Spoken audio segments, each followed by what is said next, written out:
Welcome to the Financial Advisor Success Podcast, where you go behind the scenes with financial planner, speaker, and consultant Michael Kitces to hear stories of how leading financial advisors navigated the inevitable challenges that arise on the path to success, and get insight from leading industry consultants about how to break through to the next level in your advisory business. And now here's your host, Michael Kitces.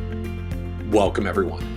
Welcome to the 396th episode of the Financial Advisor Success Podcast.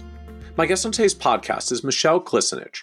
Michelle is a wealth advisor for Financially Wise Divorce, a hybrid advisory firm based in Minneapolis, Minnesota that oversees $87 million in assets under management for 91 client households. What's unique about Michelle, though, is how she has leveraged her learnings from several different business coaches over the course of her career, which gave her the clarity to figure out how best to market to the clientele she really wanted to serve. Women going through a divorce who, after the divorce is finalized, typically transition to become ongoing long-term advisory clients with whom Michelle can build deep relationships. In this episode, we talk in depth about how Michelle has created a structured process to help her clients successfully navigate through divorce, from connecting them with divorce specialists that Michelle has pre-vetted, from attorneys to mortgage brokers to therapists, as well as providing her divorcee clients with a roadmap for their way forward once the divorce is finalized. How Michelle is built around divorce planning is a way to open the door to prospective new clients, but still confirms upfront that they are interested not only in her flat fee divorce planning process, but also an ongoing advice relationship afterwards.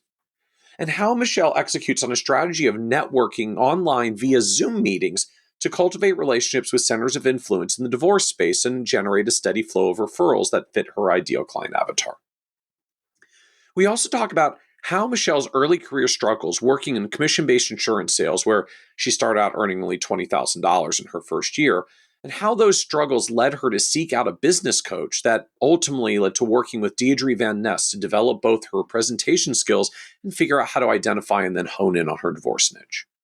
How Michelle realized that she had become a true expert in divorce specialization after working with another advisor coach, Libby Greiwe, who helped her execute her ideal client services more efficiently, and how after taking part in the Strategic Coach program in the next stage of her business coaching journey, Michelle eventually decided to make the leap from the insurance world to the independent advisory space and found a graceful way to exit from client relationships that weren't really profitable and sustainable by simply choosing to leave them behind, resulting in a purposeful reduction in her client base from 350 clients down to only 90 good fit clients that she really wanted to work with, and losing only 2 clients in the transition that she had actually wanted to keep. And be certain to listen to the end, where Michelle shares how her experience going through her own divorce inspired her to work with women in a similar position. How the small wins early in her career helped Michelle overcome feelings of impostor syndrome derived from perceived lack of experience and build her confidence to navigate the very real challenges of starting her advisory career as a 20-something who she admits looked like a teenager. And why Michelle recommends that newer advisors shadow more senior advisors to learn how they overcame their early challenges in their own careers, and maybe discover some best practices that newer advisors might want to emulate or at least adapt for themselves. And so with that introduction, I hope you enjoyed this episode of the Financial Advisor Success Podcast with Michelle Klisanich. Welcome, Michelle Klisanich, to the Financial Advisor Success Podcast. Thank you so much for having me. I really appreciate you joining us today, and looking forward to talking about building businesses around working with divorcees. And I mean, it's an interesting path that I find a lot of advisors have built towards over the years. I feel like in part because it really has a specialized body of knowledge and set of issues that people deal with, which means it's very conducive to specialization and getting known in your specialization. And in sort of the traditional industry speak, it's one of those money in motion scenarios. As Mitch Anthony used to always say, when life goes in transition, money goes in motion. And so at the end of the day, as much as we can provide wonderful advice services to clients, nobody really wakes up in a sweat in the middle of the night to say, like, I really need a comprehensive financial plan. Like, it's not a motive, like, it's not a driver that gets someone off their duff to say, Right. today's the day I'm going to go find a financial advisor. Right. Divorce is Heck yeah. like, that's a really, really big transition event. And I know you've approached it with a particularly, at least to me, like systematized way about how do we do this and really do it repeatably to build a business and scale a practice around it. And so I'm excited to dig in today for this version of specializing in divorce that you have built for yourself. Thank you. I'm excited. So I think to kick off, just help us understand the advisory firm that you have as it exists today, and then we'll Yep. talk a little bit about how it's grown and evolved over time. Sure. So as it stands today, I'm duly registered with Raymond James, and I have my own RIA that I have with another advisor. But before that, that was 4 years ago that I made that change. I was a financial advisor at an insurance company, trying to be a holistic CFP, but sort of in a box that I didn't quite fit in. Okay. So, and how long had you been at the insurance company? Like, how far into your career was 16 this? years, but the start of my career, 16 years. Yeah, Okay. where I Okay. started. And so help us understand a little bit more the practice now, and then I want to understand more of these like transitions Yep. into divorce and out of the insurance company. So like clients and asset base or revenue, however you measure, like what does the business itself look like at this point? Yeah, sure. So all my divorce clients that pay me a fee for a divorce plan, which is a one-time fee, runs in my RIA. And when that agreement is complete, oftentimes those clients have movable money after divorce, and then they move into the Raymond James side of my business.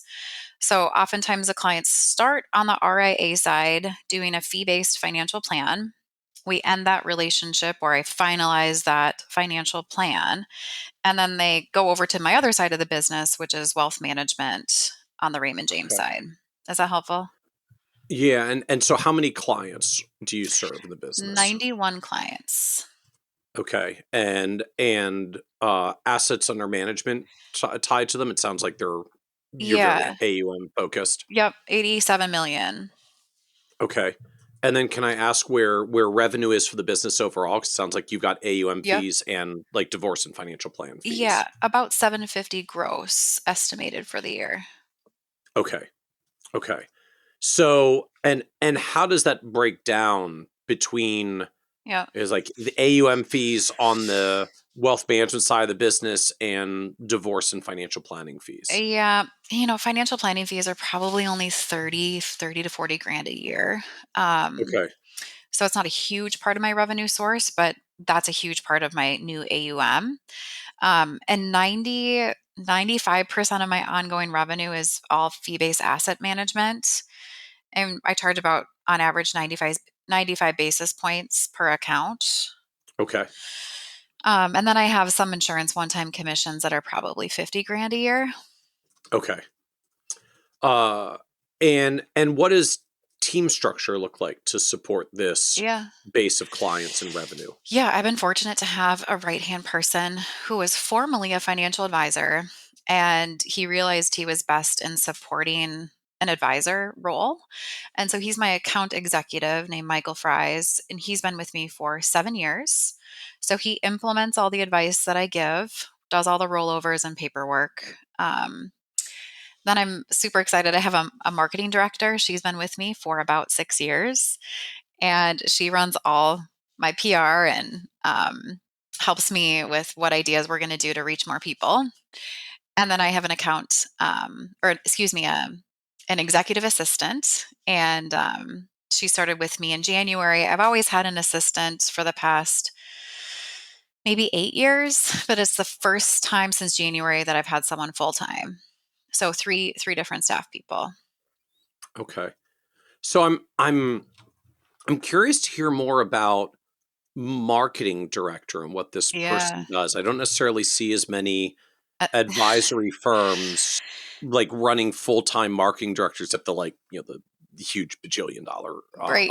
folks. Yeah. So is this a full-time role? No, it's not a full-time Okay. role. So I say the word marketing director because it makes her sound a lot more professional. She's kick-ass at her job and worked at a financial services company for most of her career and is a part-time working mom. And she works about 15, 20 hours a week for me. Okay. It's still a lot of time. So It is. what does she do? Like, how does Yeah. that show up in the business? Yeah, I would say some weeks are lower and some weeks are higher. So let's just say that's Sure. average. But so what she does is helps me develop deep relationships with my COIs, which we now have an ongoing stream of referrals that are qualified. And so part of her job is to keep up with market trends on how people want to be communicated to think of creative ways to stay top of mind with these COIs, to do curated marketing campaigns, to write articles on my behalf, to put my name in the hat for being in a podcast like this, for writing an article in a divorce magazine. Sometimes I forget the the magnitude of what she does, because it's really different every day. Does that help a little bit? It does. So I feel like at least some of these that you're talking about, follow up with my COIs, make sure I'm entered into this thing, is something that a lot of advisors give to that assistant or client service administrator support Yeah. person. So I'm Yeah. struck that you hired someone entirely separate to do this. Yeah, she's the kind of person that just makes you look good no matter who she's with. She just makes everyone else around her look so good. And so while my assistant absolutely has the skills and capability to do that, the way that she speaks with such eloquence in her words and creativity, it just is I trust her to just showcase me to the world, and she knows me so well and believes in me, frankly, sometimes more than myself. So it just so happened that I delegate all of that to her. She just is that person on my team.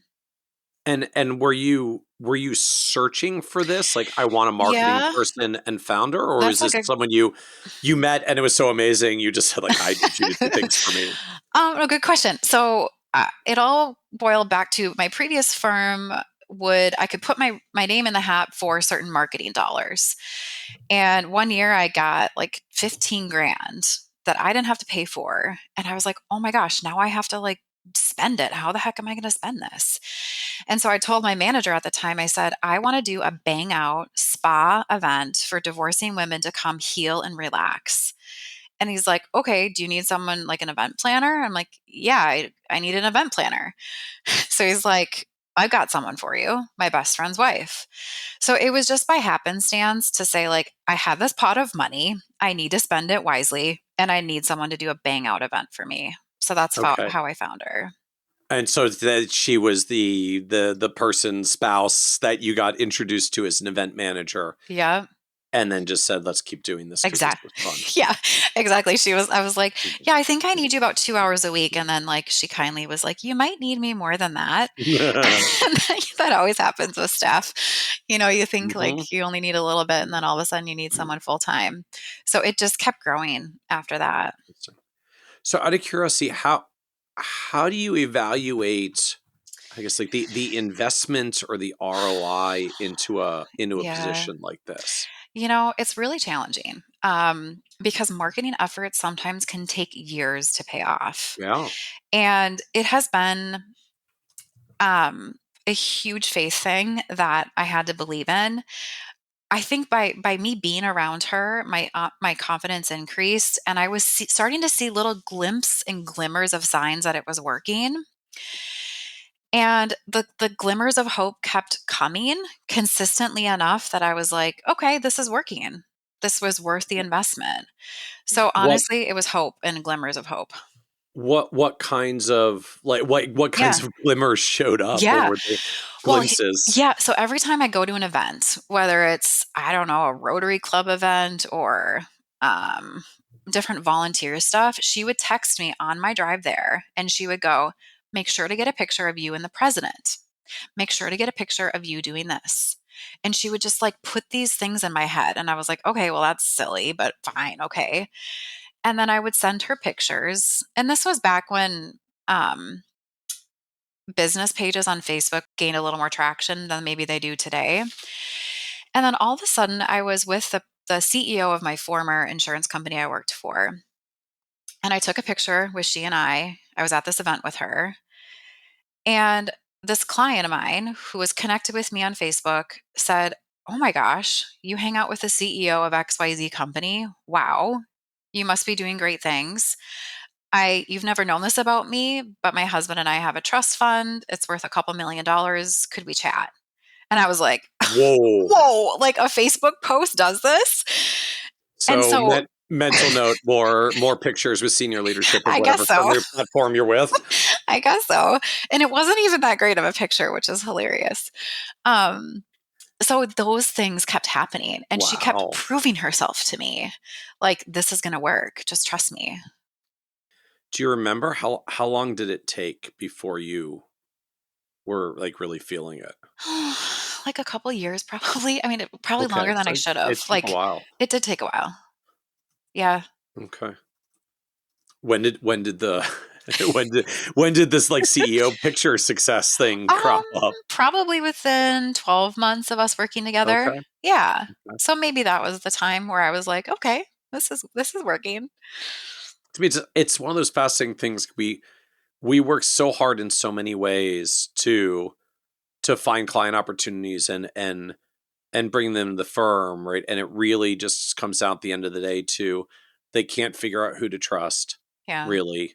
And it seems like if you're successful enough that you can be with the CEO of the company, you must be successful enough that I can trust you. Sure. And Yeah. like that's the trigger. Yeah. Right. Yeah. So uh uh okay. So interesting to understand just marketing person and how they've been involved.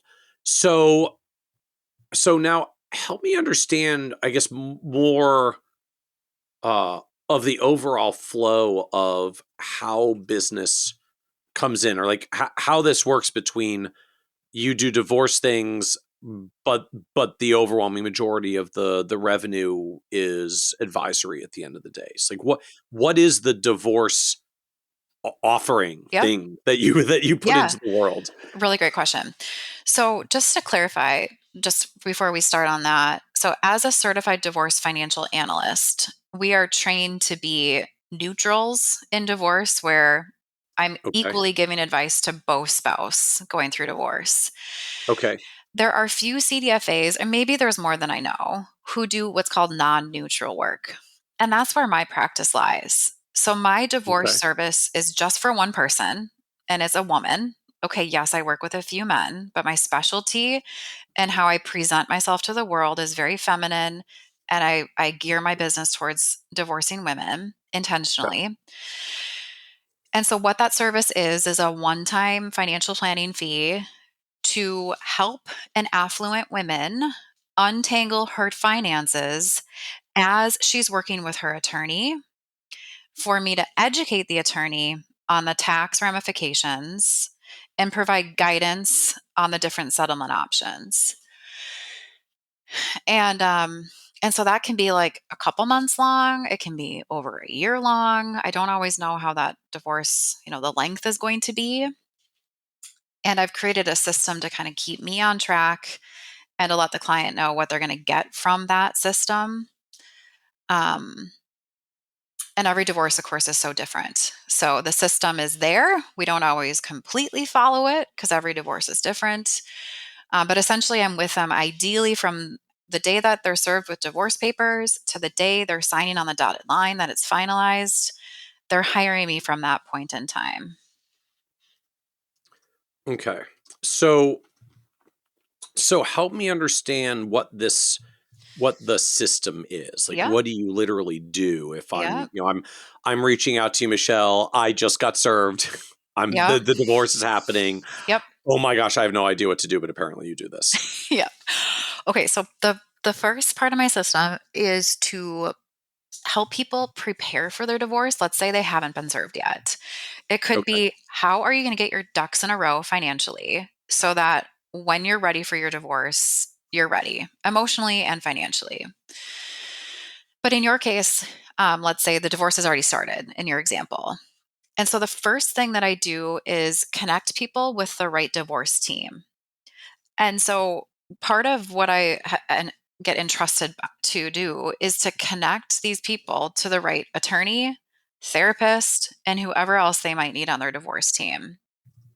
Okay. So where do these people come from? Like, you built your Yeah. own network of who they are so you Yep. can make referrals? Correct. Yes. So I vetted them through the past 10 years and it always changes. Sometimes relationships change. But I've vetted these people who I call my divorce team. And let's say there's like 3 to 5 people per category. The biggest people on the divorce team, of course, are family law attorneys, divorce attorneys. But there's all these ancillary people in divorce that I feel are really important that are also part of that team. So what other categories Yeah. show up besides family law? Yeah. So besides family law, in the mortgage world, there's divorce mortgage experts. There's divorce coaches. So kind of like a life coach, but with a divorce twist. Okay. So different than a therapist, where therapists really can't tell you what to do. They listen and help you clarify how you're feeling. A divorce coach can really help people get unstuck and push them to say, like, I've been through divorce too. And like really guide them and kind of kick their butt if they will, Okay. if you will, if they're stuck. Um, so family law attorneys, divorce mortgage brokers, divorce coaches, and therapists, I say, are the big ones. Okay. Okay. So a new client comes in and says, right, like, I'm going through divorce. I don't even know what to do. So the first, okay, let me introduce you to this attorney in family law, and you've got a mortgage that's gonna have to get sorted out. So here's a mortgage broker. Do you want to talk to a coach as well? Because I'm assuming that's a little more specific to the person about whether they want that support. Yeah, I would say that the family law attorney introduction comes first, and then the other people kind of come as I get to know them. I certainly don't in the first meeting go, "You need a therapist." It Right. probably comes a few meetings later. Okay. So so then what comes next once we make Yeah. introductions to the team? Yeah. So introductions to the team. So while we're getting started on these next steps, they're interviewing their attorney team to see who they want to hire. And then I'm helping clarify in their divorce what's most important to them. And in their divorce, what are things that are non negotiables for them? And I have to be careful with the non negotiables in a way because you certainly can't get anything, Yep. all that you want in divorce, right? But this next step is very similar to normal financial planning, like priorities and goals post divorce as well. Um, and then after that, I think this is where it really differentiates from normal financial planning is getting organized and setting expectations on what they can expect financially in their divorce. Um, the last thing that people want to do is pay boatloads of legal fees that are unnecessary. And part of what we help do is get the attorney team and our team talking. Um, and we help the client get organized with all that stuff they have to get organized. And instead of having them duplicate information for an attorney and for us, we tend to be the quarterback and gather all that information that the attorney team needs and get it packaged off to the attorney team nice and organized. Because quite often people are just totally lost and they're spending gobs of money just having their attorney organize all their documents. So Right. we help them do that. Okay. So then what comes after getting Yeah. organized? So we talk about divorce mistakes and divorce tips. So there are a handful of divorce mistakes that I see time and time again that I want to make sure every one of my clients avoid. And so my goal is to educate them early enough in the process so that we can get their attorney also to get educated on that. I see so many times spousal maintenance and child support not supported with the right life insurance, for example. It's a fairly basic CFP financial planning thing, but it's often missed in divorce and divorce decrees. So I talk about different mistakes. Some of them are tax mistakes, some of them are division of asset mistakes. What what else crops up that you Oh my see gosh. often? So people often, I see division of assets down the middle sometimes, where let's say there's five 401ks and three IRAs. And the attorney says, okay, let's split them all down the middle. It's all marital. Let's just split it down the middle. And there's so many legal fees involved to divide 401k plans Right, with because that the quad. quadros. Yep. Yeah. And so, like, and they're just such a pain for the client. They're costly. They take forever to get completed. If they get completed, they often get rejected by the plan administrator. And so I just try and simplify things to say, hey, why don't we try why don't we try and split this big IRA, and then we'll avoid all these little ones to split.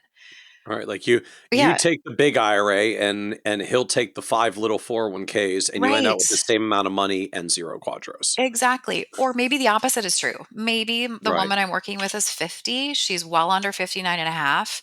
And I want her to get quadro money because of the one time Mhm.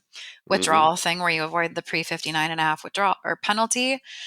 So, in that opposite case, I might say, because you told me you want to buy a house in a year and all of your money as a married couple is tied up in his large 401k, or maybe there's an IRA too. Let's try and get more quadro money. We never want to see clients take out money before 59 and a half, but in divorce, it happens. So sometimes it's just a little creativity instead of just down the middle everything. Okay.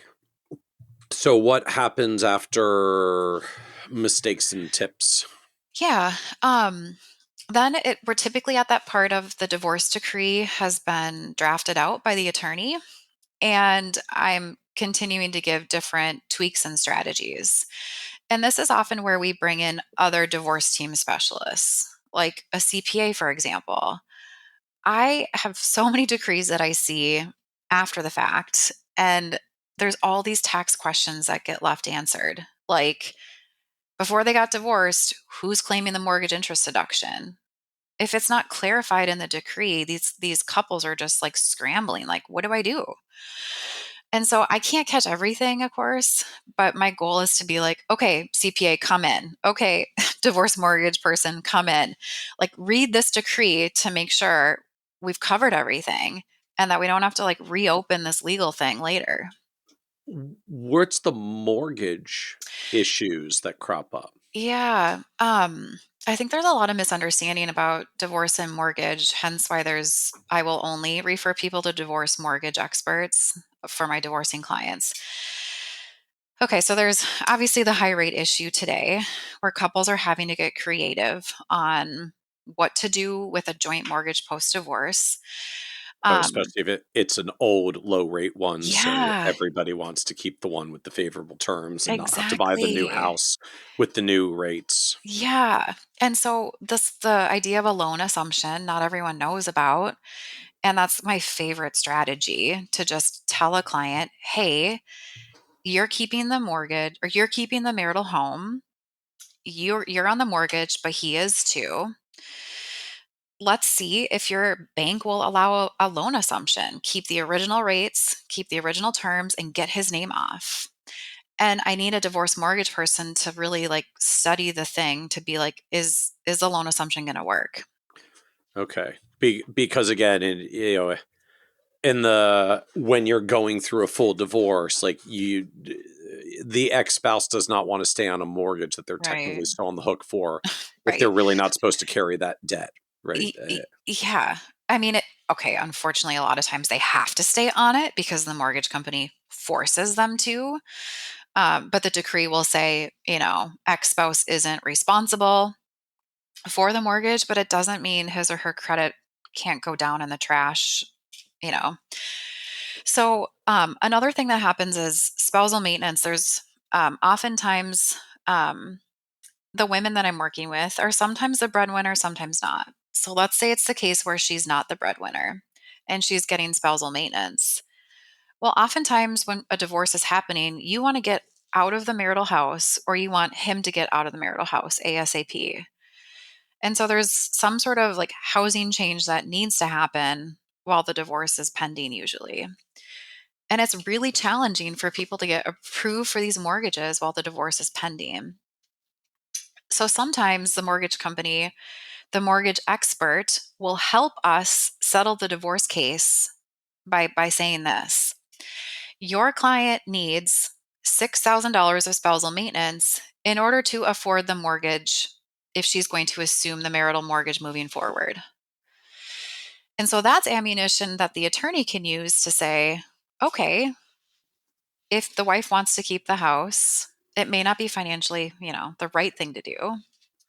Then that attorney knows, okay, for her to take over that $1 million mortgage, let's say, the mortgage broker can tell us exactly what maintenance is needed to get the mortgage in her name post divorce.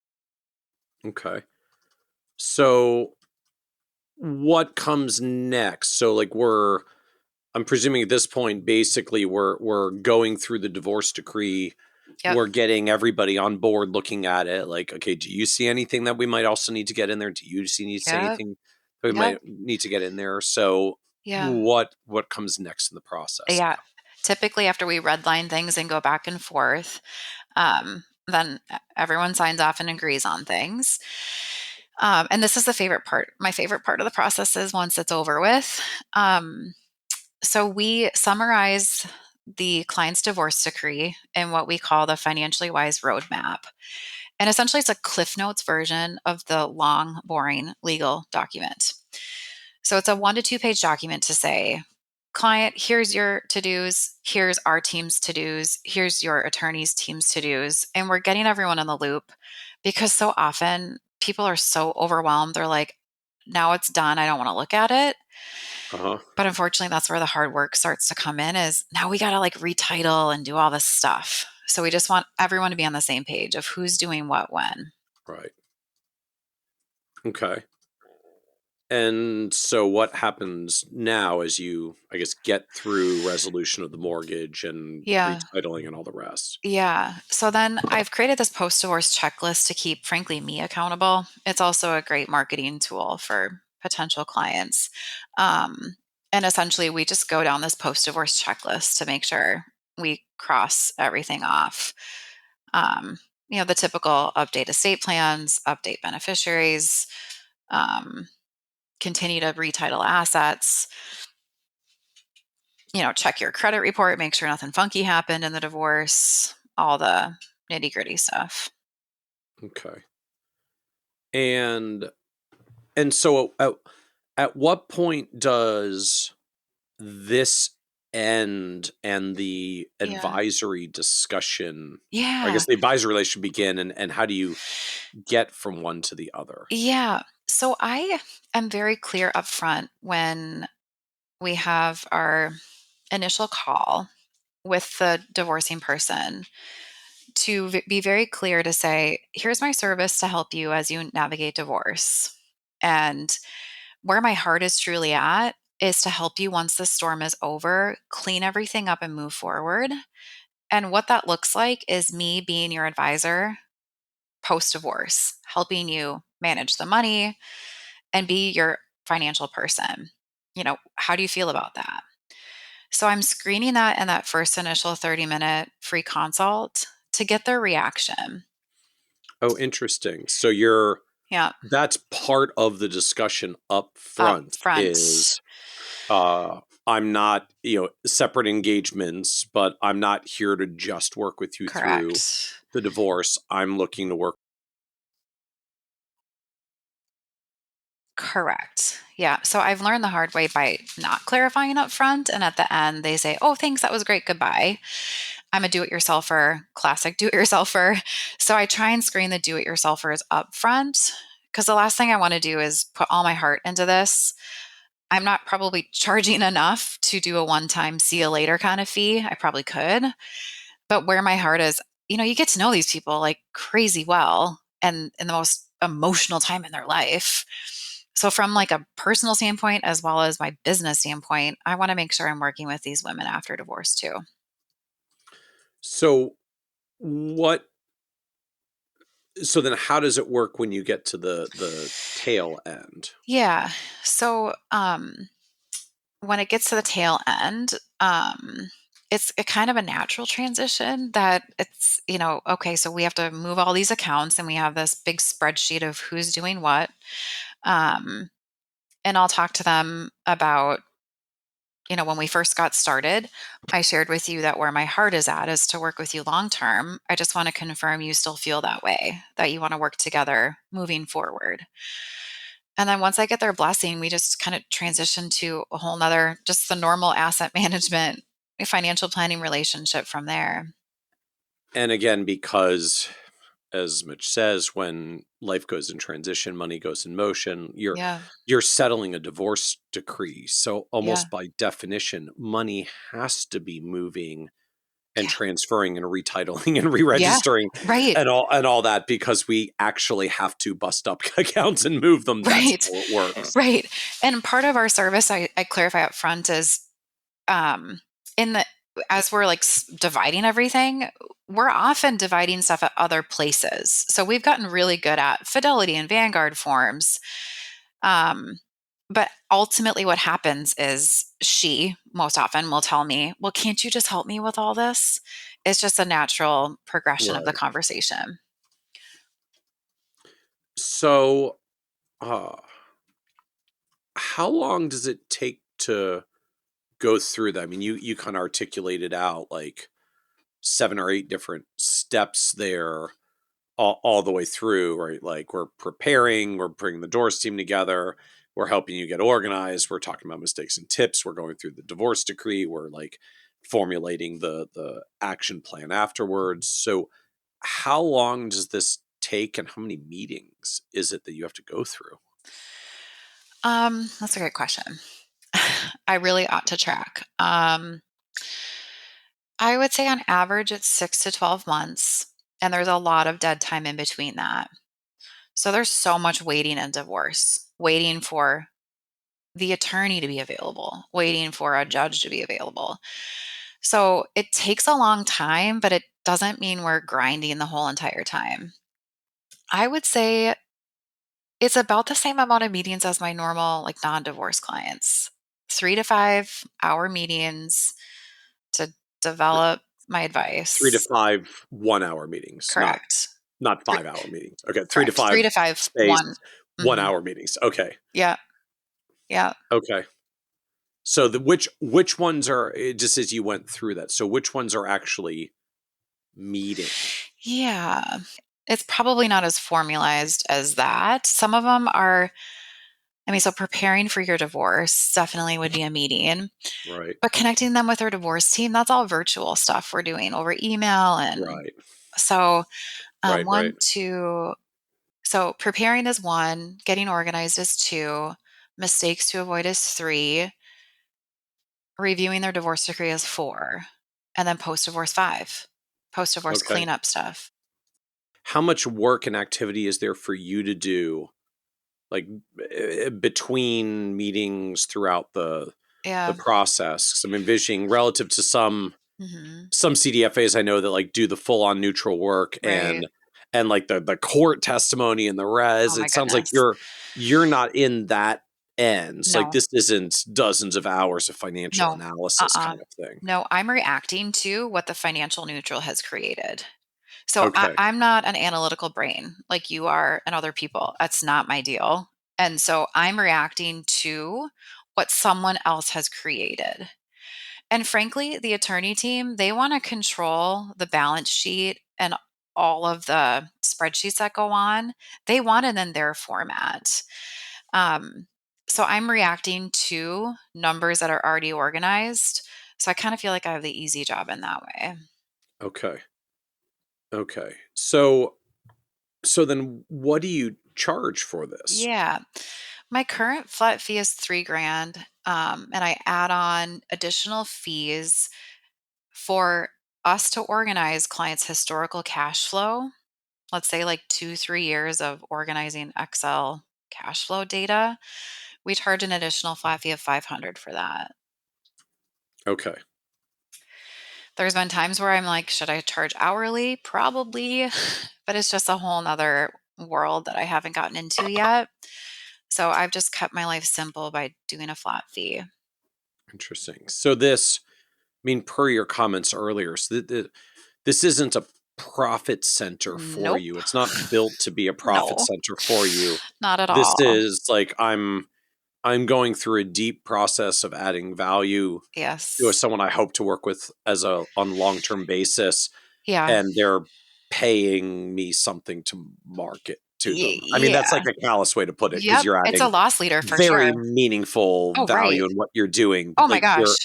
you're getting paid to build the relationship for a long-term advisory Yes. client, not to get paid to do divorce planning. Right. And yes. Yep. For right or for wrong, that's how I built it. Yep. I want the price to be enough that it's an investment that they take seriously and consider me a highly qualified professional, but not so much so that they're like, well, I might not need you. And, Okay. so it's for right or for wrong. That's how I've done it. Okay. Because I was going to ask, on the one hand, I mean, I can make the case both ways. Like if it's working so well and bringing in clients, like why charge anything and put a fee impediment Yeah. in the way, and on the other end, if it's working so well, like why not charge your full value, because it's very, very time consuming. Right. So Good it sounds like you're question. sort of intentionally balancing this. Yeah, and I always question myself, who doesn't? It's like, Yeah, yeah. I don't know, I think it's working. If my coach was listening to this, she'd be like, Michelle, we've been talking about increasing your fee. Clearly you haven't. Um, so yeah, it works today. Let's just say that. And so in practice, like how much of your client growth comes from this? I mean, like, is Almost this one all. of the things you do? Nope. Almost all. Almost all. Yeah. So what's interesting is of the 91 households I manage, about half came from divorce. And I'm Okay. I'm adding about 10 clients per year or about one per month. And they're all divorce mostly. So half the clients coming from divorce essentially means because the other half came before divorce was your Correct. thing, Yep. and Exactly. they're like pre-divorce era, Michelle.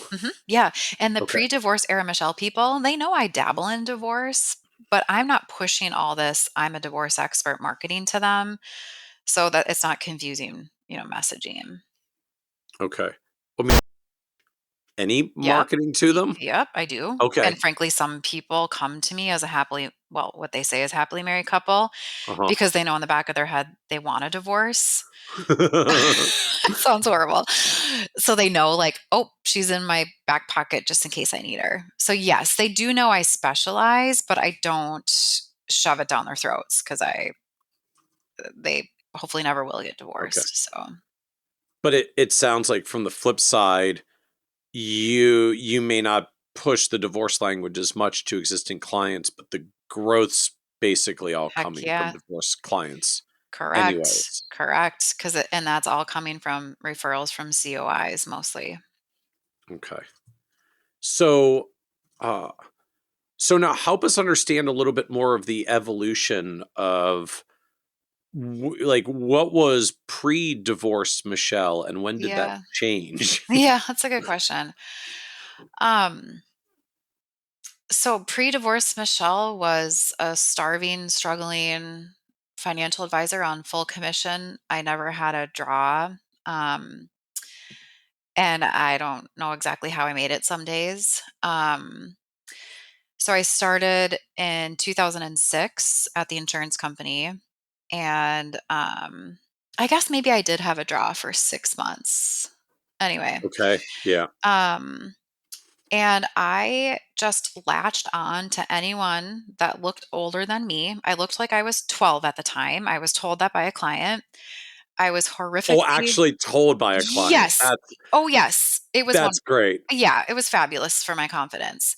I was Yeah, I was gonna say, like, it's so we're not just self-imposing it, like, clients are actually ripping us down at this point. exactly. I was 21 at the time, so not that far from 12, but it really was yeah, not good for my confidence. So I just latched on to anyone with gray hair, even if I had more experience than them. I was super insecure about my age. I still am, but I'm getting better. Um, and I just latched onto them and I would brag about my team, brag about their experience. I was just a huge cheerleader of other people because I Mm, knew as a 21-year-old how, how much do I really know at 21? okay. So, like, that was the way that you tried to, like, fight for credibility, build Hmm. up credibility was, "Well, yeah, I look young." Like, "Look at my team. Look at the Yes, the the people I'm associated with." exactly. Yep. Yep. Okay. So what was it like at the beginning trying to get clients? I mean, were you in a cold calling world? Like, Yeah, it how was did you get oh started? yeah, it was like you came up with a spreadsheet of your top 300. I don't remember what they called it, but oh Yeah. yeah, it was that world of cold calling. And then we also got orphan clients assigned to us, that had little baby insurance policies, and so some Yep. of those did become clients. Um, I remember, like, for a couple years after call night, which was, I don't know, 3, 4 times a week, excuse me, just crying, like, "What the heck am I doing? These people, think I'm a joke," or I thought I was a joke. But then just glimmers of hope would happen, like, someone would say yes to me, or they'd buy a term policy, or, you know, little things started happening that caused me to stick around. How how bad was it early years? Like, how low how low was your take Yeah. home in the early years? 20,000 the first year in 2006. Nice. Yeah. How Yeah. how Yeah. quickly did it rise or not from there? 40, 50,000 in the next year. But I banked a bunch of it because I was like, I don't know, I might make nothing the next year. Yeah. It was slow. And um, of course, when they interviewed you, they're like, oh, year three, you're going to make 100 grand. That was not my path. Yeah, I had a slow path, very slow path for right. The And first 10 years were yeah. tough. And the first 10 years were tough. Maybe Yeah. 6, maybe 10. I, Uh, and this is mostly commission-based business at the mhm, time. So, I mean, mhm. the dollars are front loaded because of the Yeah, commission structure, like, just to get to right. 20K the first year and Yeah, 40 A or 50 the shares. next. Yeah, I mean, that was all we had at the time. A shares and term life and maybe a little bit of universal life. I mean, free financial planning was the thing then, for good or for bad, at least in the place I was at. So, Okay. So, was there a point where you finally got to saying, like, I think I'm gonna make it, like, it's working, yeah, I'm gonna yeah, survive? yeah, certainly there was. Um, there are just so many ups and downs, it's hard to count sometimes. I would say coaches I've hired believed in me way before I did, and they would remind me to believe in myself. And I'm grateful for all of them that I've hired. I would not be here without them. But I would say the moment where I thought I would make it is when I got my CFP. I thought, okay, at least I've got this credential behind me. The worst I could, or maybe the best, or what I could do is I could go work at a bank on salary as a CFP. So I thought in my brain, like, okay, I've made it. If I just totally fail being on commission, at least someone's going to want me, right? I have my CFP and my Series 7. Oh, interesting. So that was kinda like I now know I have a salary-based fallback. Yeah, I think so. That was always in my brain. Like, okay, I know I could go make XYZ at a bank. And that kept me going. So you said you used coaches a lot. I guess I'm curious, when did you hire your first coach? I hired my first coach probably in 2010. So 4 years after I started. Okay. And the coach that I hired is a speaking coach, Deirdre Van Nest. She runs a business. Oh, It was yeah. called Speak and Get Results. It's now different. I'll never forget, she quoted her fee to me. At the time, it was $5,000. And she's like, "You're doing a ton of speaking, public speaking, but are you getting results?" And I was like, No, but I'm speaking a bunch."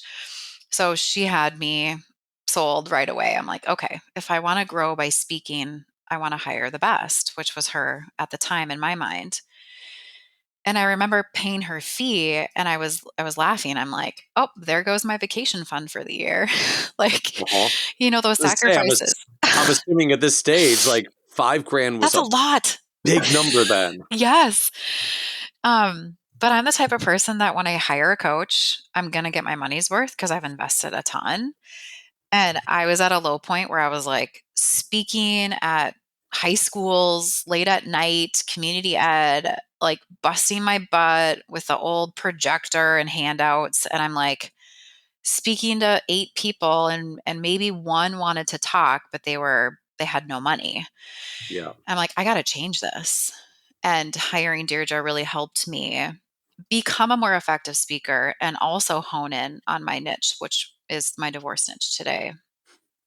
So what changed? Like, what did she have you change about your speaking that started to turn the results?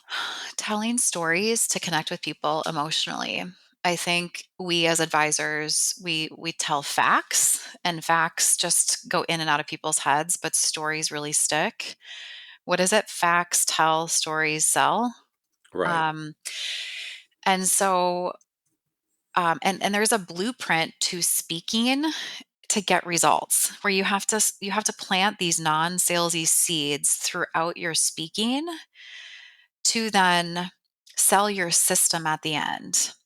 And so it really was Deirdre who said you have to have a signature system. If you're going to be a business that you want referrals, you can brag about a system all day long, but it would be really awkward to brag about how good you are. Like that'd be super awkward. And so Oh, that was my segue into creating my signature system because that was part of her blueprint. I had to create one. okay. And so what was the system that you launched The at the move time? forward system for women in divorce at the time is what I called it. Okay. It really wasn't a system. I just called it a system Okay. because my firm at the time wouldn't let me kind of market myself that way.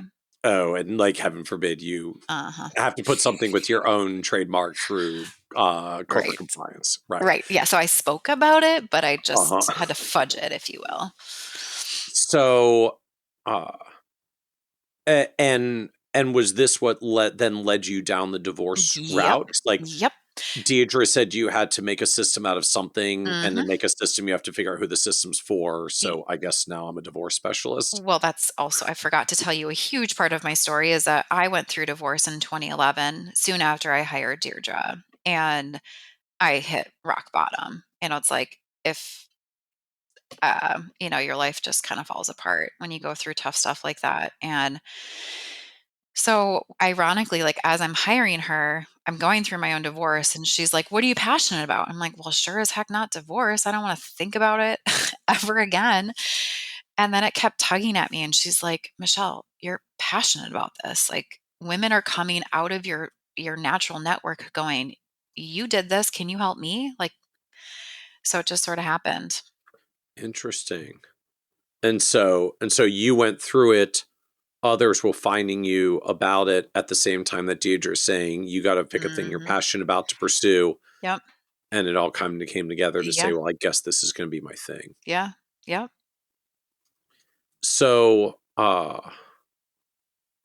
so any other tips and takeaways of that you gleaned from Deidre's process that shaped this further? I know I learned a ton from her. It was so long ago that we worked together. When I was hiring her, people were like, "Are you hiring like a Toastmasters person?" I'm like, "No, no, no, no, no. Oh yeah, No, speaking coach, like Toastmasters, right? right." Like that's what people thought. I'm like, "Yeah, Oh, I can see how you think that." But no, she's telling me the art of speaking to get people to love you, to trust you, and to be your client. And so, um, essentially she gives you learn about like this template of you only want to speak probably about 3 things in your talk. And everything needs to have an example, a real life analogy, an activity or a handout. Like she has this beautiful template. And honestly, when I implemented her template into my talks, my results just increased dramatically. Probably because my confidence was higher because someone believed in me, but also because I was speaking more effectively. Um, versus those boring corporate made PowerPoints that you see so often, those were not cutting it. And what what speaking were you doing? Doing? Like, yeah. Yeah, I was I was doing those brochures you get in your community of like free financial planning workshop. Mine Yep. was I think I did retire wisely workshop and then divorce wisely was what I called it at the time. So I did both non-divorce and divorce. Um, And where were you like advertising them and delivering? Yeah, so the school would send them out to the entire, like, city for free, and then my marketing gal would, send them out to prospective clients and attorneys I was networking with at the time to say, "Michelle's speaking on this subject, feel free to tell others if they wanna sign up." So that was, like, early in my marketing journey. And then where did you actually deliver Oh the my gosh, session? at high schools, middle schools, like, Okay. after schools were closed at night. So what's the system that you can get the school to like a middle school or high school to send this Yeah. out to everyone? Oh, well, a lot of community ed programs already exist in most communities. And so it's a number one thing I would tell advisors listening Oh, that like contact your local community, adult community ed, and ask, if there's a program existing um, that you're passionate about these 3 subjects, can you be on the roster? Um, it was like early days how I got all my new clients, and I'd highly recommend it.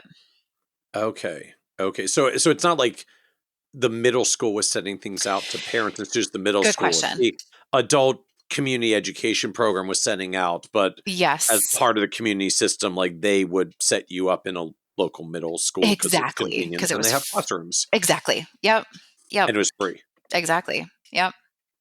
And did people have to pay for the workshops? Did you do that version of it? Okay, good question. No at first, but then imagine a beautiful, nice summer night and you signed up for a free workshop and all your friends are going out for dinner on the lake. Are you Right. gonna show up? Heck no. So I started charging $15 and I couldn't technically charge, so I donated it back to the program. Oh, Um, because then you'd have to clear the exact OBA with exactly. your outside business activity with the insurance I company, didn't right? I didn't wanna deal with that. So I was like, Yep. "Okay, charge them, but don't give it to me, and let's have these people have skin in the game." And people who sign up for community ed, it doesn't like, they tend to be more frugally minded people, not always. It doesn't mean they don't have money, though. And so if you're gonna pay 15 bucks, most people would show up. So once I started putting a little fee associated, the attendance rate went up quite a bit. And so what was what was the nature of the coaching engagement with Libby? Just I'm trying Yeah. to understand our contrast. Like Deidre was $5,000 and like I Yeah. go through her program, but I'm assuming it kind of wraps up once you've Right. been through the program. Now you just go do the thing with the lessons you Yeah. learned. Yeah. I paid her hourly. So she was highlighted in our firm as a successful advisor coach. You can hire her. It was 250 an hour, which was a ton of money for me back then and still is today. Um, and I remember I'm like, if I'm going to pay this amount of money, I better have all my questions organized. I better do my Yep. homework she's telling me to do. Otherwise, this is a waste of money. And every time I would pay her and do what she suggested, I would just make that money. I'd get a new client and I'd charge a bit more because she suggested I do that. And I could just see every dollar I poured into coaching come back to me. Um, and so it just kept going. We did that for years together. Out of curiosity, how often did you meet and go through this? Once a month, I would say, and Okay. then sort of on an as needed basis. Okay. And so did this continue? So, I mean, you said you started at the insurance company, you were billing at the insurance company, you met Libby through the insurance company. So did this continue like straight through to leaving the insurance company? 'Cause No. obviously you're not there now. Right. No, it stopped. Maybe I worked with her for 5 years. And then I got introduced to strategic coach. Okay. And so I was interviewing or loosely interviewing all the highest AUM successful firms at my previous company. And I was like, hey, how are you so successful? What do you do? Like, what is it that like has just made you skyrocket? And they all would tell me, we use strategic coach, we implemented it, and it's a huge part of our success. So I pivoted to strategic coach. Um, and ultimately hiring strategic coach is what motivated me to leave and become independent. So for folks who aren't familiar, I know strategic coach's been out there for a while, but like, can you explain strategic coach and just like Yeah. what it is, what you were seeking out and getting from it? Yeah. So strategic coach helps you break the ceiling of complexity that we all hit as entrepreneurs to break open that ceiling of whatever's holding you back from growth or revenue to have exponential growth and joy from what you're doing. And so what surprised me about strategic coaches, it's a lot more about achieving what you want personally to then be fulfilled to be motivated professionally. And so I was really hesitant to do coaching because I was at a point in my career where I was just so burnt out. I'm like, I have spent like my not my adolescent, but my all my 20s busting it, making less money than all my friends. And I keep pouring money into coaching. It's like, when can I finally have a little bit of fun here? And I did that with strategic coach too. I'm like, okay, this is a huge investment. It was 10 grand a year at the time, maybe still is. And I told the guy when he was giving me his pitch about why I should hire them, I'm like, I don't want to hire you because I just want to enjoy life more. And he's like, that's the exact reason why you should hire us. And I'm like, oh, come on. That's a sales pitch. And he's like, no, I know. It was like you lobbed that right up I there know, for right? him. I'm so gullible too. And then he's like, well, we actually a lot of people find more personal joy. Their marriages are healthier. They travel more. They achieve more personally through our program. And I was like, what? And of course, I believe everything people say. And I'm like, okay, I trust this. Other people have found success. And I jumped right in, and they were so true. Like, I've never crushed more personal goals than I have because of strategic coach. So what was the strategic coach like influence or change or like thing that transformed you? That's a good question. I think it's a confidence. It was all confidence building for me, and I think that's what we all need in our everyday life. Is the more confident we can become in what we do and what we love, the more people are going to gravitate towards us. And when I was around other entrepreneurs and they're struggling with the same things I am, and they're having imposter syndrome like I am, like, am I good enough? Have I made it yet? It just like made me go, holy crap, I'm not alone. And just that feeling of being alone and am I doing this right? And you're in a room with 20 other successful people, knowing that you're going through the same trenches and struggles. Um, so it's like the people that I met in that group was just as valuable as what they taught me. Very cool. And any other, I guess, takeaways of just how the business changed or was impacted as you went through this? Well, it made me fine tune my divorce niche even further. So, before strategic coach, I specialize in helping women navigate divorce. But it wasn't until strategic coach that I really nailed down my ideal client avatar.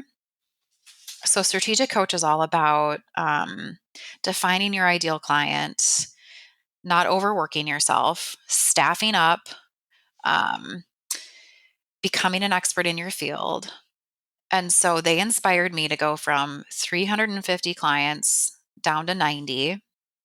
And I was able to do Oh, that when I left my insurance company firm and went independent. There's no way in heck if I had stayed at the old firm, I could have said goodbye to that many clients. because they wouldn't let you Right. They'd be like like, "You're my terminate one best year clients. friend. Like, you've known me forever. Like, Oh, you so just like can't." this, not the insurance company would have prevented you, just like social dynamics. Exactly. Like, I couldn't have said goodbye to the little old grandma I've worked with forever. And like, I couldn't have had the heart to say goodbye to her. But going independent, I had a very good excuse to say, I'm starting Oh, over. and so I mean, is that basically what you told them? Like you went to a segment of clients and Yeah. said, Hmm. "I just want to let you know, like I'm leaving the company Hmm. and starting over, Yep. but don't worry, you'll be in great hands with them, and they're Exactly. assigning you another advisor. Yep. I Peace pre-selected out." the advisor that was best fit for them so that I didn't have guilt when I left, so that I knew they were taken care of. And so, And then you could leave. yeah, yeah. Otherwise, I would have had way too much guilt to be like, no, I need to take care of these people. So, strategic coach was very intentional to inspire me to um, narrow my client book of business down, to increase my minimums, to establish, well, first of all, to establish a minimum, and then to stick to it, and then to market your minimum. And all the stuff they were telling me to do, like have a signature system, which was a repeat that, Deirdre years ago had told me. I was realizing I was looking around the room and all the other financial advisors were independent. And I'm like, what am I doing? What am I doing at a big insurance company? I need to leave. And so it was quite instrumental for me. So what was it about they're all independent, I'm at an insurance company that wasn't sitting well for you? Well, a strategic coach was like, be you, be your unique self. Make sure your website speaks to your unique self. And I go back to my firm. I'm like, I want to speak to my divorce specialty. And they're like, nope, sorry. You have to choose from these 5 prompts. If you don't fit in the box, sorry. And I just Oh, kept pushing and pushing. Like, I want to be me. I want to be feminine. I want to work with women. I want to work with divorce. And they're like, sorry, that's not one of the pre selected prompts you can put on your website. And I was like, I can't handle this anymore. okay. I get well, and I mean, we'll have a link to your website in the show notes. So for folks who are listening, this is kitsis.com /396 for episode 396. But I mean, I see it like you go to the website for your firm. It's literally financially wise divorce. I hear you. I empower you. I educate you. Start now. And your smiling face, like just Hmm. you right there looking back, like this is me. So yes, very not traditional large firm corporate marketing. Yeah. Yep. So what's it like when your client base drops by like 75, Scary as 80%? heck. I mean, so you hear about the 80/20 rule that 80% of your revenue comes from 20% of your clients. And I know that every manager and coach out there talks about that. But to actually trust that by bringing 20% of your clients, it will be 80% of your revenue. Like I looked at spreadsheet after spreadsheet going, is the math right? Does 20% of my book represent 80% of my revenue? Yes, it does.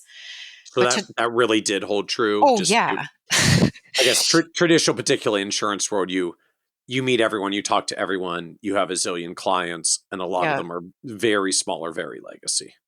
Right. And thankfully at the time, I kind of forgot to say I was building AUM, what I called wrap Okay. business or fee based asset management. So thankfully I had started doing that in the past 5 to 10 years. So I did have some like tangible, like ongoing revenue I could touch and see. Um, but to actually like implement that strategic coach, like my coach was in my ear, like, you can do this. This is going to work. The math works. You got this. Like I needed lots of people to cheerlead me to be like, this is going to work. It was scary as heck. And and then you made the transition to say, I'm really just going after this 20% Hmm. segment. And like Exactly. were you able to do that? I mean, did you have Hmm. non-compete, non-solicity stuff that you had I to did. I navigate? hired an attorney and did all that stuff and followed the, protocol and all that. Okay. Okay. It was before, anyway, rules have changed since then, but Yeah. Yeah, I was able to, answer calls when clients would be like, "Where are you? What's going on?" And I could tell them what was going on. It wasn't easy, but I am incredibly grateful I made that change. So how many of the 20% actually came? I would say all but two households I lost. So 90 some percent. Wow. So like you were uh you left hoping to bring whatever 92, and 90 of the 92 Yep. actually came along, that kind Yeah. of Yeah. effect. Yep. Wow. Yeah. That's quite a transition. So what was it like when you landed on the other side? Like you wake up Yeah. one day and Yeah. you have 20% of the clients Yeah. and you and a whole lot more freedom. Yeah. I know. It was I didn't really believe it for a while. I mean, so sometimes still I don't. I still have the same work ethic I had before, but I have so much more freedom and time. And frankly, I love almost every single one of my clients. Um, it just feels so good to get rid of all the toxic people, or maybe the people who have a ton, but they're the kind of people you just have like, oh, this feeling in your stomach before you meet with them. Like, do I really have to meet with them today? I don't have any of that anymore. Um, so all that pain and strife paid off. So if a big trigger or piece of this was marketing freedom, like I want to be Hmm. myself and Yep. show myself and market myself, Yeah. because that was kind of what coach was preaching. Uh, like what changed in your marketing and what you were doing? Like, what did you actually start doing Yeah. new or different once you were on the other side? Yeah. I started branding me and my name and not the firm I'm affiliated with. So, yes, Raymond James holds my client assets, but no marketing I do ever again in my life will ever tout the firm I'm with, but rather me and my team and our expertise. Because I lost some clients in the transition because they were loyal to the previous firm and the name and the big company. And I thought, never again. Because what if I leave Raymond James and I go to Fidelity or Mm. Schwab? Like, never again am I going to send out Raymond James investment update. No, no, no. I'm going to send Michelle Klisanich update. Um, and so we came up with a signature font, a signature logo, website, my signature system.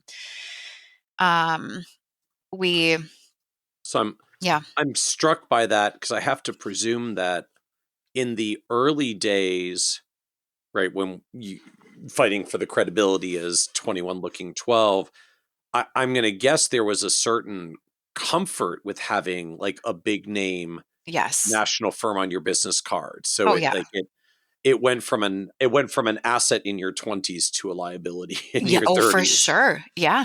I mean, it's the reason I stuck around and made it was the Yeah. resources and the training that I got at that firm. But then it became a liability and a crutch where I'm like, no, I'm good at what I do, not them. Like it's me you want. And really had to like trick my brain for a while to say that. And now I believe it. But thank goodness my clients believed it when I left. Okay. And so I guess the marketing shift was sort of twofold. You could market you the way that you wanted you, but you also just had a shift of I really want to market me and not the companies that I'm affiliated with anymore. Exactly. Yep. And so how do clients find you today with this like divorce offering? Yeah. Um my network of my entire life and my natural market, I guess you would say, everyone in my entire life knows that I'm passionate about helping women navigate divorce. Everyone that I network with knows that. Like, I live, eat, breathe it. Um, and so we've really fostered pretty meaningful, deep relationships with our COIs to the point where they know, like, when they see or hear of a client and my ideal avatar, like, I often pop in their brain, like, oh my gosh, I have to connect them with Michelle. To the point where even my previous firm, There's managers that oversee new advisors, to the point where I get referrals from them sometimes where they're like, we don't have an advisor that specializes in divorce like you do. And I get referrals from other firms sometimes, which I'm like, oh my gosh, because they're like, this is my best friend. I need to know I can trust someone. You're the expert. And I'm like, holy cow. Like, thank Yeah. you for thinking of me. So it's just so memorable. I sort of like fell into it, but it, I mean, being memorable and unique just makes people think of you. So out of curiosity, you said like when these folks see someone who's your ideal avatar, you pop in their head. Yeah. So how do you actually explain that to them? Yeah. I mean, do you just outright have like, here's my ideal Yeah. avatar and let me tell them about you? Yeah. I mean, in a like not so hopefully direct Yeah. and snooty way. Yeah, I work on it all the time and I get a little nervous every time I do all my networking over Zoom. My entire practice is Zoom. And so I do like Zoom networking meetings. And so when a new attorney or therapist wants to network with me, when they schedule in Calendly, I call it like, let's grab a virtual coffee. It'll tell them, like, as they're scheduling, here's who Michelle specializes in working with. Um, we do our best work. If you have a client at any stage of divorce looking for financial guidance that has a million or more of assets. And so I'm very clear to the COI when they schedule with me in my Calendly, that's my ideal. They get like an email the day before, like, here's Michelle's ideal client. So when I walk into that networking Zoom, I'm not like barfing all these awkward things like they have to have a million or more. I just assume they've sort of through directly or indirectly seen that through all the direct drips we've done. And again, in the context of attorneys and folks who are working with divorcees, like Hmm. they know how much money there is. Like Yes. Oh that yeah. comes up pretty early. It's not like, I work with retirees with $1 million, in case you know anyone who's getting ready to retire and hopefully has $1 million. Everyone's like, Yeah. well, Who my knows? neighbor's going to retire and he seems to have a pretty nice house because it's like mine and I've got about 1 million, but like I don't Right. really know if my neighbor has 1 million the way that I do, and it'd be really awkward if I referred them to you and then it turns out he Yep. doesn't have 1 million. He Yep. knows that I do. I'm like, Yeah. down the hill we go. Yeah. Like all that vanishes in your world. Like the Yeah. attorneys doing the divorce, they know exactly what the balance Yeah. sheet is. So I've had to go back to all those networking meetings I did years ago and re-educate my divorce attorneys who I work with. And so when we get a not ideal client from an attorney, I don't fault them for it. I fault me for it. I think to myself, oh, I haven't lightly re educated them on who our ideal is. So I'm going to grab some time with them and do some light re educating.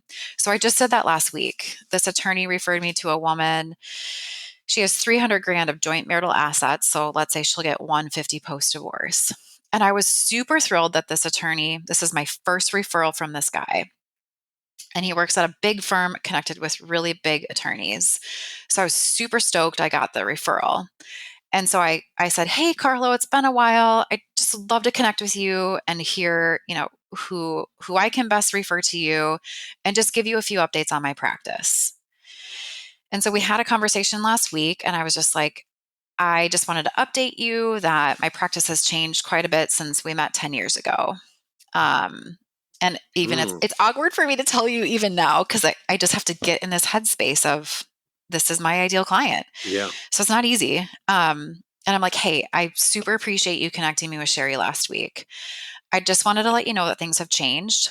And in order for me to give the best advice, what I've found is the people who I can help the most in divorce are people with 2 million or more of joint assets, marital assets.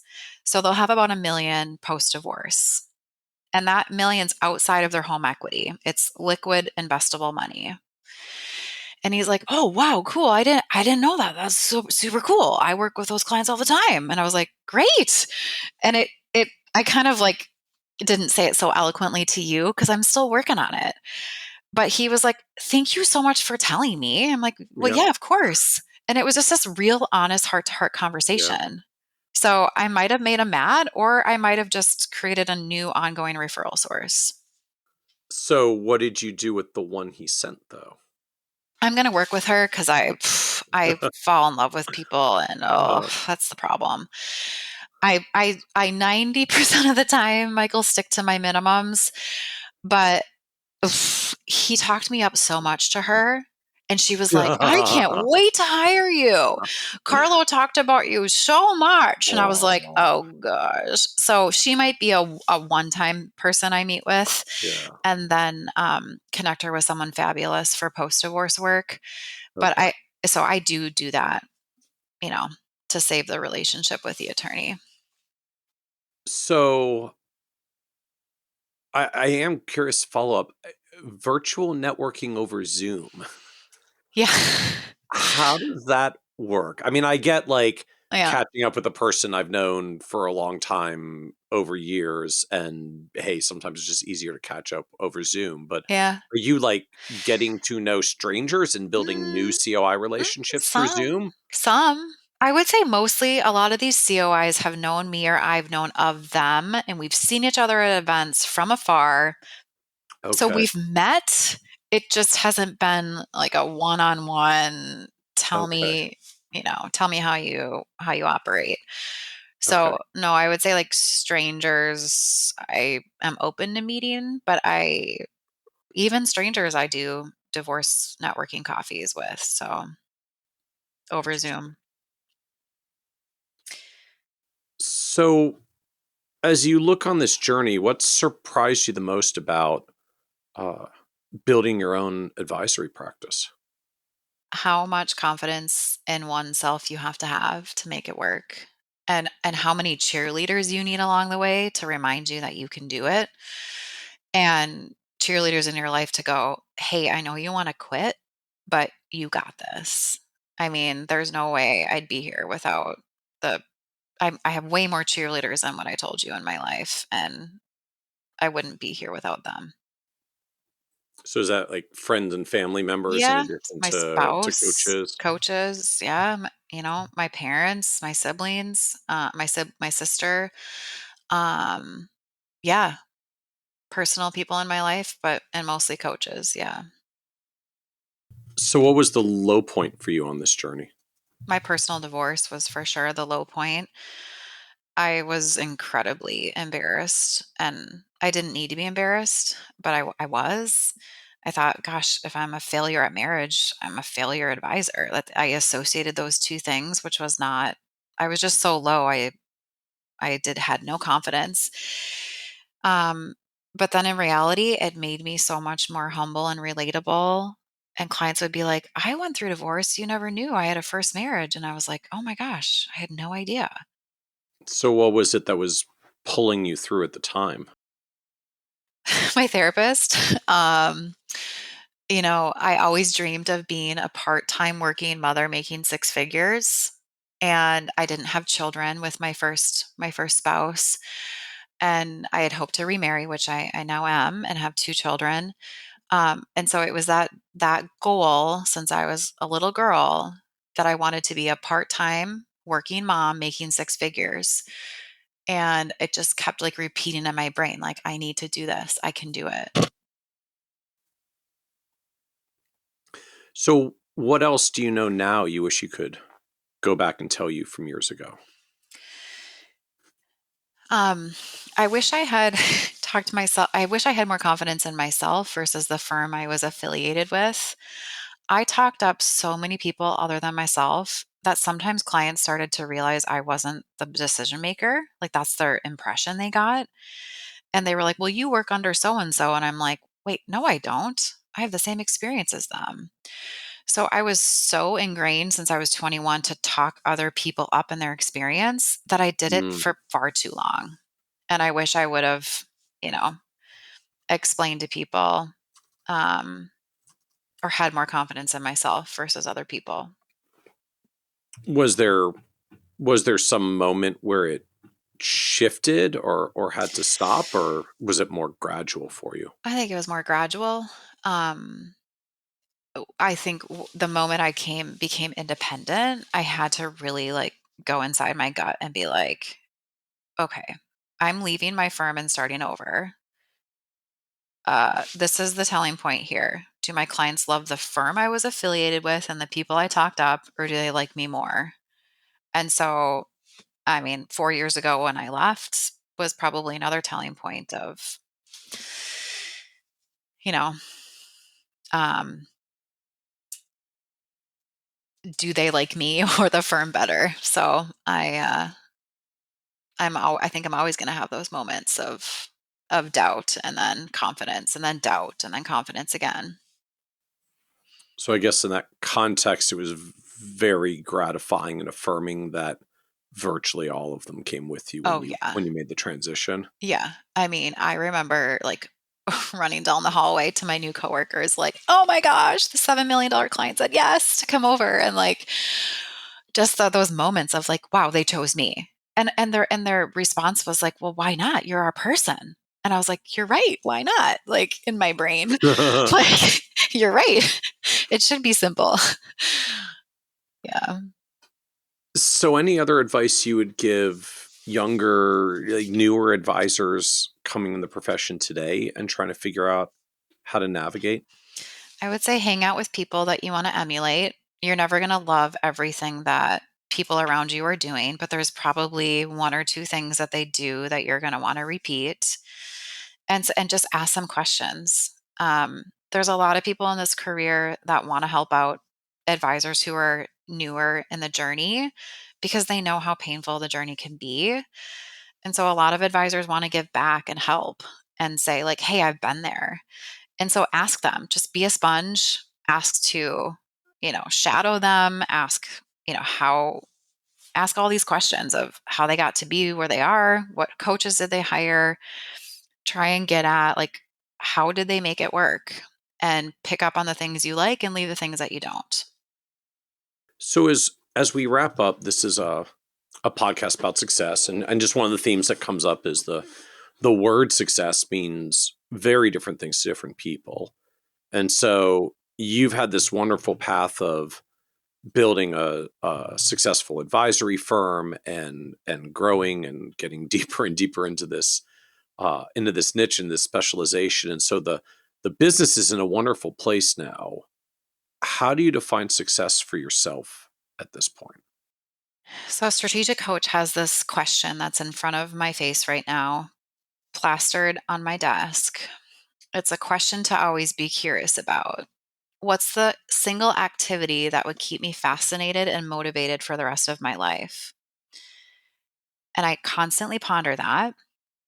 And I honestly think it's my divorce niche and helping these divorcing women. It truly gets me up in the morning. I love it. It lifts me up. I'm totally passionate and I just want to do better and better work. So I would say my niche in helping these women. Very cool. You're all in. I am. All in. Well, I love it. Thank you so much, Michelle, for joining us. Thank you. I appreciate listening to my stories, you listening. Absolutely. Thank you.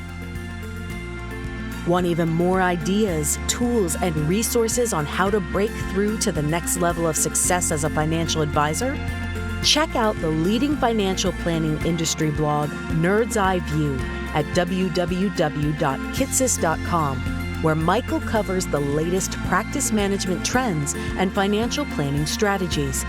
And by joining the members section, you can earn IMCA and CFP continuing education credits, along with exclusive member content. Get it all now at www.kitsis.com.